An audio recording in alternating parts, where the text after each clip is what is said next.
So you've heard about this awesome game called Teamfight Tactics and wondering what it was and how you can put your big brains to test with it? Well, my name is Frodan and I'm here to help you with just that. First, what even is Teamfight Tactics? Think of it like an 8-player free-for-all chess or tower defense game with the pieces being powerful champions in the League of Legends universe. But don't worry, you don't need to know anything about League of Legends or even chess to play TFT. And now that we know what we're trying to do, let's walk through your very first game of TFT so that you can see just how fun and engaging it can be.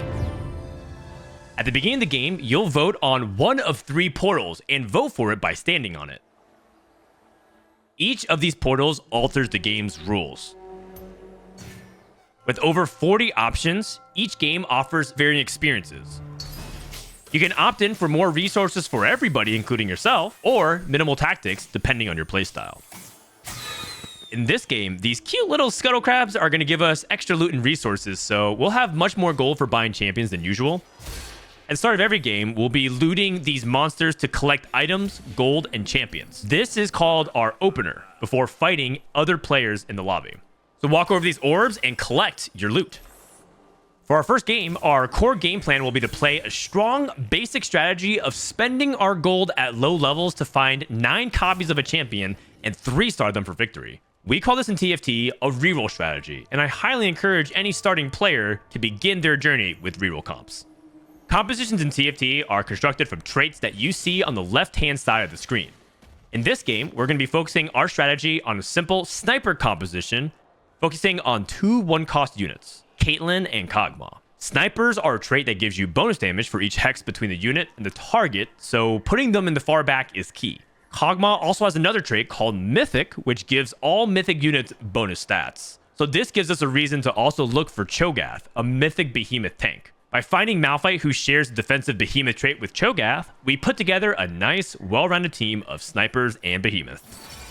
Before you go into your first PvP fight, you'll be offered a screen of 3 augment choices. Augments are the bread and butter of what makes each TFT game unique. It can power up your existing team with combat power, offer you additional resources to greed harder, or even transform your entire game plan on the spot. Below each augment, you'll see the option to reroll the augment if you don't like it. There are hundreds of augments in the game, ranging from straightforward, powerful choices to clever and unique abilities that only work if you're playing that 1 in 100 game. Augments are what truly gives TFT that infinite replayability because you never know what that next augment holds. In this case, let's take the Mythic Crest because we know we want to play around the Mythic trait and turn any champion into a Mythic unit. At lower levels, you'll have higher chances to see 1 cost, so this is why we say lower level, so we can maximize our odds of seeing the 1 cost that we need. After a few fights have passed, in the middle of each stage, an event happens called the Carousel. The Carousel is a comeback mechanic that shows a selection of units and items. Starting from the lowest health, players are released 2 by 2 and are allowed to choose what unit and item combination they want. So because we lost early, we are in 5th place in health, we get to choose 2nd. Let's pick up that Senna with a sword. This brings us to items. Items are the key core of how you multiply the effectiveness of our units. A high-level champion with no items is like going into a raid with no gear. So make sure to dress for success and itemize your tanks and carries, aka your defensive and offensive superstars. Our core items are made up by combining 2 of any components, and they're divided into 3 categories: physical, magical, and defensive items. For now, let's focus on physical versus magic damage. In TFT, we call physical damage AD, which is short for attack damage, and magic damage AP for ability power. For snipers, we'll have a mix of physical and magic damage, or AD and AP, because we want to set up a double threat. However, in the future, for other comps, you'll likely want similar types of damage so you can have consistent results for streamlined success. Because Caitlyn has the orange axe on her ability, you can tell she scales with physical, aka AD. Kog'Maw has this blue fireball on his ability, so this means magic, aka AP. So all of our AD item components, like swords and bows, will go on Caitlyn, while Kog'Maw will take our AP components, like rods for magic damage and tears for mana generation. At the top of the screen, you'll see a small swirl icon. That is the main mechanic for this particular set, Inkborn Fables, an Eastern fantasy theme, and its set mechanic is encounters. Encounters are a random story event that may alter the game depending on what champion appears. In some instances, you might get a temporary or even permanent buffs that can replace big moments. In other encounters, it can just be a fun flavor moment that gives your little legend larger curves that you can respectfully admire. Each game has 2 to 5 encounters, and you can hover in the top left to check out what happened.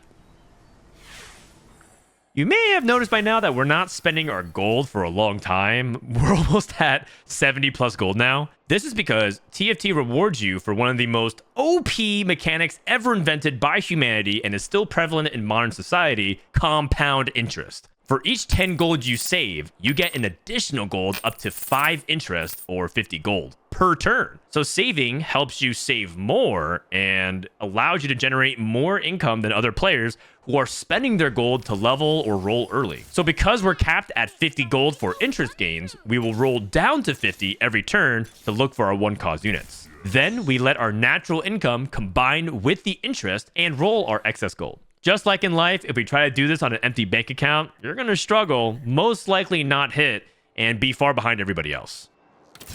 Stage 4 is already the beginning of the end game, so let's go ahead and roll for Malphite 3, Kog'Maw 3, and Caitlyn 3 and push levels. The maximum tier of a unit is 3 stars, which is acquired by getting 3 2-star champions, or in other words, 9 copies. Oftentimes, in a game of TFT, you can't always get what you want.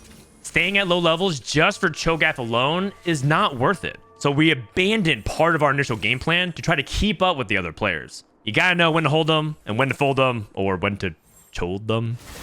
The last core element of TFT is positioning. Just like any sports team, the formation and spacing your team can often be the difference between narrow success or a complete fumble in the execution of the play. Underneath the player HP, you may see a small cross swords icon, which indicates that this is someone you may play next. And if there's only one, you're guaranteed to fight them next. So here, we scout and see that their carry with items is in the top right corner.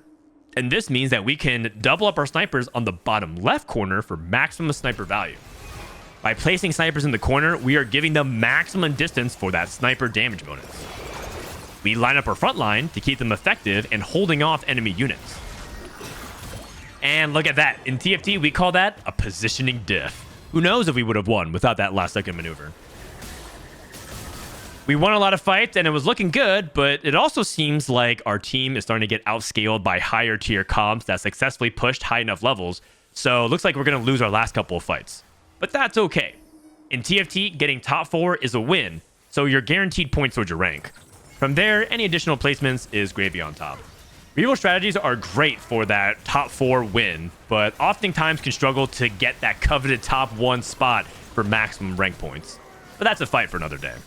And there you have it, our first dub in the books. And we didn't need to know a thing about League of Legends or anything to do it. So what are you waiting for? Hop on in and join on the fun, and I'll see you on the Convergence.